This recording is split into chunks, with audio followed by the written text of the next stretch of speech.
സദാശിവസമാരംഭാം ശങ്കരാചാര്യമധ്യമാം അസ്മദാചാര്യപര്യന്താം വന്ദേ ഗുരുപരമ്പരാം.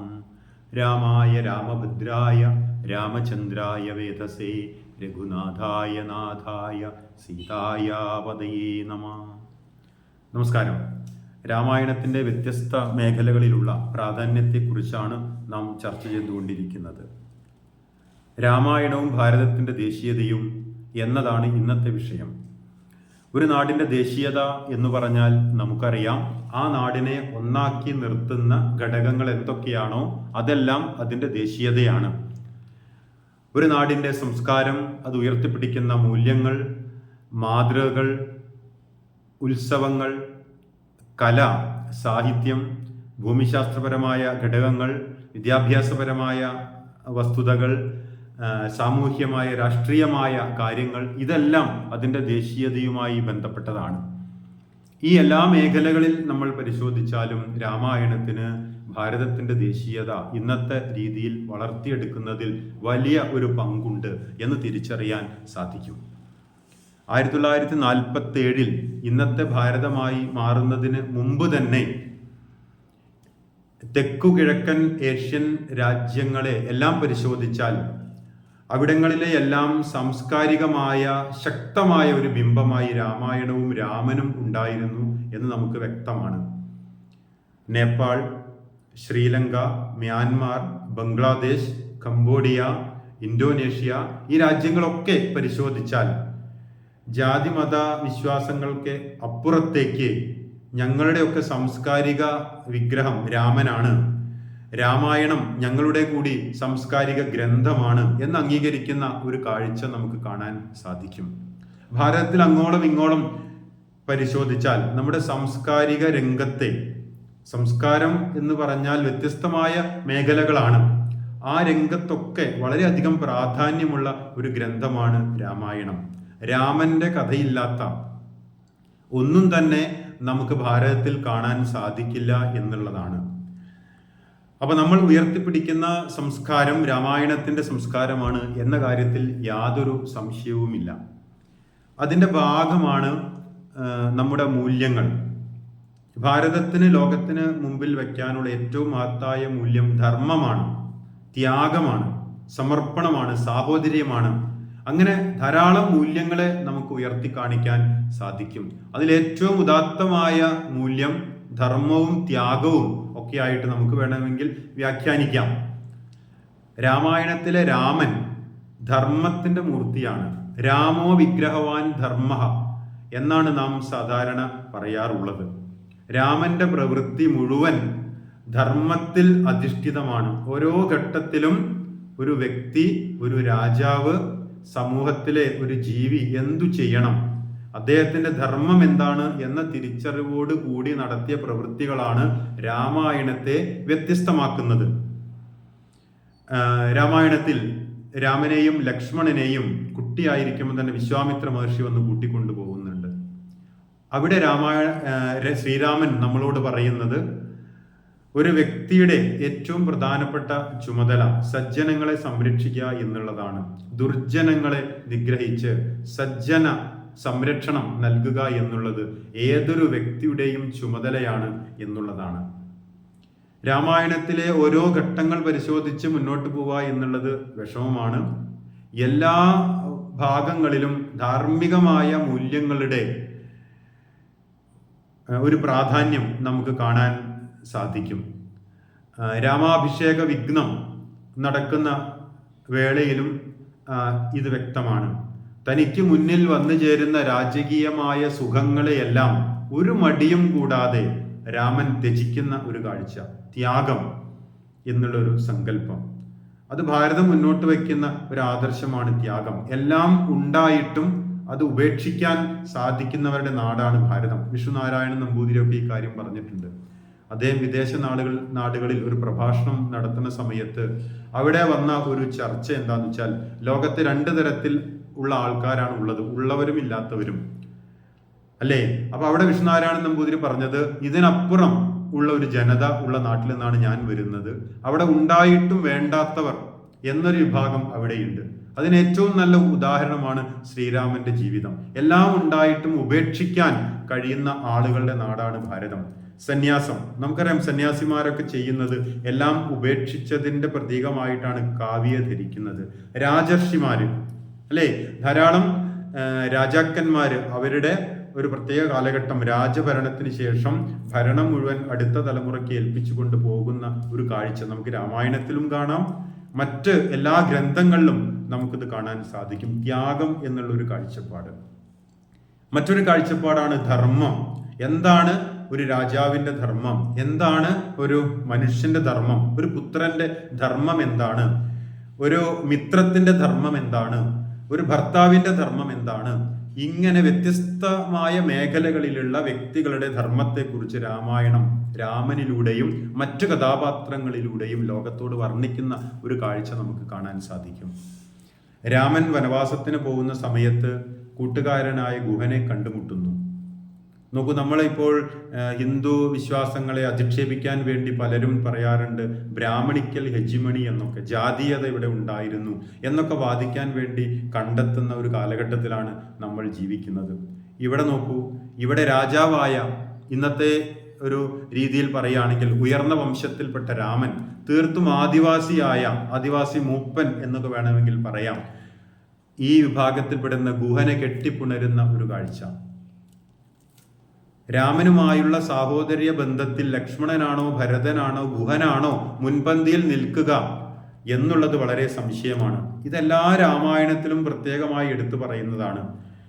വ്യാസൻ എഴുതിയ അധ്യാത്മരാമായണത്തിലും വാത്മീകി രാമായണത്തിലും എഴുത്തച്ഛൻ്റെ അധ്യാത്മരാമായണം കിളിപ്പാട്ടിലും എല്ലാം ഈ ഒരു ബന്ധം, രാമന്റെയും ഗുഹന്റെയും ബന്ധം വളരെ നല്ല രീതിയിൽ വരച്ചു കാണിക്കുന്നുണ്ട്. നല്ലൊരു സഹോദര്യ ബന്ധം, ഒരു മിത്രം എങ്ങനെ പെരുമാറണം, മിത്രത്തിന്റെ ധർമ്മം ഇവിടെ വ്യക്തമാക്കുന്ന ഒരു കാഴ്ച. രാമന്റെയും സീതയുടെയും ജീവിതം പരിശോധിച്ചു കഴിഞ്ഞാൽ ഭർത്താവിന്റെ ധർമ്മം, ഭാര്യയുടെ ധർമ്മം, ലക്ഷ്മണനിലൂടെ ഒരു സഹോദരന്റെ ധർമ്മം, ജടായു സമ്പാദി, സുഗ്രീവൻ ബാലി, രാവണൻ കുംഭകർണൻ, ഇവരിലൂടെ ഒക്കെ നമുക്ക് ഒരു സാഹോദര്യ ബന്ധം നമുക്ക് കാണാൻ സാധിക്കുന്നുണ്ട്. പിന്നീട് രാമായണത്തിൽ കിഷ്കിന്ധയിൽ ചെന്ന് രാമനും സുഗ്രീവനും ഹനുമാനും ഒക്കെ ആയിട്ടുള്ള ഒരു ബന്ധം സ്ഥാപിക്കൽ നമുക്ക് കാണാം. ധാർമ്മിക സംരക്ഷണത്തിന് വേണ്ടി സർവചരാചരങ്ങളും കൂടി ഒരുമിക്കുക എന്നുള്ള ഒരു സന്ദേശമാണ് ഇവിടെ നമുക്ക് കാണാൻ സാധിക്കുന്നത്. ഒരു സുഹൃത്ത് ബന്ധം മനുഷ്യനും സമസ്ത ജീവജാലങ്ങളും തമ്മിൽ അത്യാവശ്യമാണ്, ഈ ഭൂമിയുടെ നിലനിൽപ്പിന് അത്യാവശ്യമാണ് എന്നുള്ളതാണ് രാമായണം ഇതിലൂടെ കാണിച്ചു തരുന്നത്. പിന്നീട് ലങ്കയിൽ എത്തിച്ചേർന്ന് രാമൻ ധർമ്മപരിപാലനമാണ് ചെയ്യുന്നത്.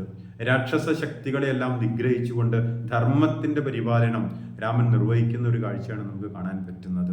രാക്ഷസന്മാരെ ഇടയിലുമുള്ള നന്മയുടെ മൂല്യത്തെ സ്വീകരിക്കുന്ന ഒരു കാഴ്ച, വിഭീഷണനെ ഒപ്പം ചേർക്കുന്ന ഒരു കാഴ്ച. പിന്നീട് രാക്ഷസനായ വിഭീഷണനെ തന്നെ അവിടെ രാജ്യഭാരം ഏൽപ്പിക്കുന്ന ഒരു കാഴ്ച. രാമന് വേണമെങ്കിൽ ലങ്കയും ഏറ്റെടുക്കാമായിരുന്നു, ആരും എതിർക്കുന്നില്ല.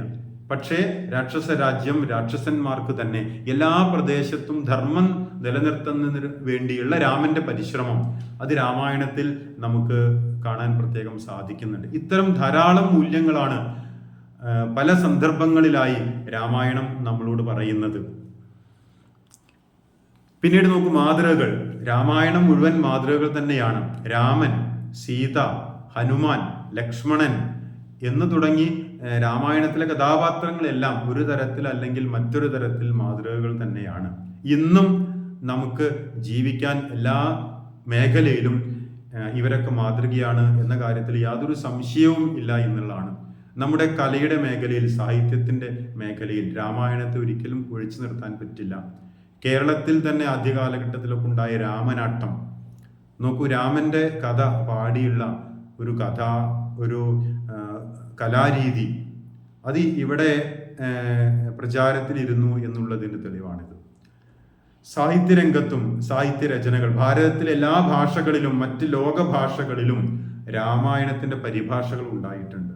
അപ്പൊ സാഹിത്യ രംഗത്തെ പരിപോഷിപ്പിക്കാനും ആ രംഗത്ത് ഒരു രാജ്യത്തിലെ പല ഭാഷകളിൽ രാമായണം വിവർത്തനം ചെയ്തുകൊണ്ട് നമ്മുടെ നാനാത്വത്തിൽ ഏകത്വം എന്നുള്ളൊരു കാഴ്ചപ്പാടിനെ ശക്തിപ്പെടുത്താൻ, എല്ലാവരിലും ഉറച്ചു കിടക്കുന്ന ഒരു വിശ്വാസത്തെ പല ഭാഷകളിലൂടെ ശക്തിപ്പെടുത്താനുള്ള, നമ്മുടെ ദേശീയതയെ ശക്തിപ്പെടുത്താനുള്ള ഒരു പരിശ്രമം നമുക്ക് അവിടെയും കാണാൻ സാധിക്കുന്നുണ്ട്. നമ്മുടെ ഉത്സവങ്ങളൊക്കെ പരിശോധിക്കുകയാണെങ്കിൽ ദീപാവലിയായിട്ടും ദസറയായിട്ടും രാമനവമിയായിട്ടും വിജയദശമിയായിട്ടും ഒക്കെ നമ്മൾ പലതരത്തിൽ ആഘോഷങ്ങൾ നമ്മൾ നടത്താറുണ്ട്. ഇതൊക്കെ സമാജത്തെ ഒരുമിപ്പിച്ച് നിർത്താനാണ് ഇത്തരം ആഘോഷങ്ങളൊക്കെ നടത്താറുള്ളത്. ഈ സമയത്ത് ഇതിൻ്റെ ഒക്കെ പുറകിലുള്ള കഥ രാമകഥയാണ്. ഈ ദസറ സമയത്തൊക്കെ നടക്കുന്ന ഏറ്റവും പ്രധാനപ്പെട്ട ഒരു സംഗതി, രാവണന്റെ വലിയൊരു ബിംബം ഉണ്ടാക്കി വെച്ച് അത് കത്തിക്കുകയാണ്. നോക്കൂ, ധർമ്മത്തിന്റെ സംരക്ഷണം, അധർമ്മത്തിന്റെ മൂർത്തിയെ സംരക്ഷിക്കുന്ന ഒരവസ്ഥ. ഇതൊക്കെ സമൂഹത്തിനെ ധാർമ്മിക ബോധമുള്ളവരാക്കി മാറ്റുക എന്ന രീതിയിൽ സംഘടിപ്പിക്കുന്ന ഉത്സവങ്ങളാണ്.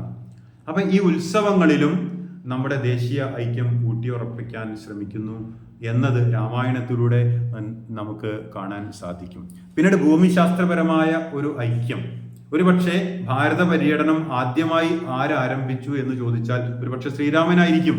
ഇന്ന് നമ്മുടെ രാഷ്ട്രീയ നേതാക്കന്മാരൊക്കെ ആദ്യം ചെയ്യുന്നത്, അവർക്ക് രാഷ്ട്രീയമായ ഒരു ബേസ് കിട്ടാൻ വേണ്ടി അവർ ചെയ്യുന്ന ഒരു പ്രവർത്തനം ഭാരത പര്യടനം നടത്തുകയാണ്. ഈ ഭാരത പര്യടനം ആദ്യം നടത്തിയ ആളാണ് ശ്രീരാമൻ. ഭാരതത്തെ ഒരുമിപ്പിക്കാൻ അയോധ്യയിൽ നിന്നും യാത്ര ആരംഭിച്ച ശ്രീരാമൻ ബീഹാറിൽ, നേപ്പാളിൽ രാമകഥയുമായിട്ട് ബന്ധമുണ്ട്. പിന്നീട് മധ്യപ്രദേശിൽ, മഹാരാഷ്ട്രയിൽ, ചിത്രകൂടം മധ്യപ്രദേശിലാണ്, പഞ്ചവടി മഹാരാഷ്ട്രയിലെ നാസിക്കിലാണ്, കിഷ്കിന്ധ കർണാടകത്തിലാണ്, കേരളം, തമിഴ്നാട്, രാമേശ്വരം. നോക്കൂ, ഈ പ്രദേശങ്ങളിലൊക്കെ രാമൻ സഞ്ചരിക്കുന്നുണ്ട്. അപ്പൊ ഭൂമിശാസ്ത്രപരമായ ഒരു ഐക്യം രാമൻ കാൽനടയായിട്ടാണ് സന്ദർശിക്കുന്നത്. അപ്പൊ ഇവിടെയൊക്കെയുള്ള ജനങ്ങൾ രാമനെ കാത്തിരിക്കുകയായിരുന്നു. രാമനെ അംഗീകരിക്കുന്ന ഒരു കാഴ്ച, രാമനെ പൂവിട്ട് വാഴ്ത്തുന്ന ഒരു കാഴ്ച നമുക്ക് കാണാൻ സാധിക്കുന്നുണ്ട്. അപ്പം ഈ നാടിന്റെ ഭൂമിശാസ്ത്രപരമായ ഐക്യത്തിന് വേണ്ടി രാമായണം പണ്ട് മുതലേ പ്രവർത്തിച്ചിരുന്നു എന്നുള്ളത് വ്യക്തമാണ്. നമ്മുടെ രാഷ്ട്രീയമായ മേഖല നോക്കിയാലും, സാമൂഹികമായ മേഖല നോക്കിയാലും, വിദ്യാഭ്യാസപരമായ മേഖല നോക്കിയാലും രാമായണത്തിന്റെ പ്രസക്തി വളരെ വളരെ വലുതാണ്. ഇന്നും രാഷ്ട്രീയമായ കാര്യങ്ങൾക്ക് വേണ്ടി രാമനെ ഉപയോഗിക്കുന്നുണ്ട്.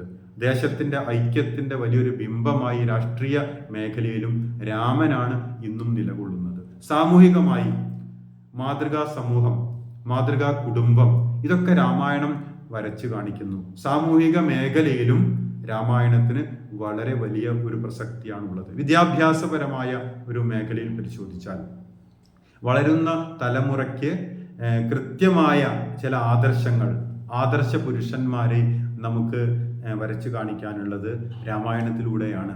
മൂല്യങ്ങൾ, സദാചാര മൂല്യങ്ങൾ, ധാർമ്മിക മൂല്യങ്ങൾ തലമുറയ്ക്ക് മുമ്പിൽ വയ്ക്കാനുള്ള സാംസ്കാരികമായ മാതൃകകൾ. അപ്പോൾ വിദ്യാഭ്യാസ രംഗത്തും രാമായണത്തിന്റെ പ്രാധാന്യം വളരെ വളരെ വലുതാണ്. ഭൂമിശാസ്ത്രപരമായ കാര്യം ഞാനിവിടെ പറഞ്ഞു. അതിൽ ഇന്നും നിലനിൽക്കുന്ന ഏറ്റവും പ്രധാനപ്പെട്ട ഒരു സംഗതിയാണ്, ഭാരതത്തിൽ ഏകദേശം 6.5 ലക്ഷം ഗ്രാമങ്ങളുണ്ട് എന്നാണ് കണക്ക്. അതിലൊരു 1.5 ലക്ഷത്തോളം ഗ്രാമങ്ങളുടെ പേര് തന്നെ ആരംഭിക്കുന്നത് രാമശബ്ദത്തിലൂടെയാണ്. രാമനാട്ടുകരയും രാമനാഥപുരവും രാമപുരം, രാമനാട്, ഇങ്ങനെ എണ്ണിയാലൊടുങ്ങാത്ത രാമന്റെ നാമത്തിലുള്ള രാമായണത്തിലെ കഥാപാത്രങ്ങളുടെ പേരിലുള്ള ഗ്രാമങ്ങൾ തന്നെ നമുക്ക് കാണാൻ സാധിക്കും.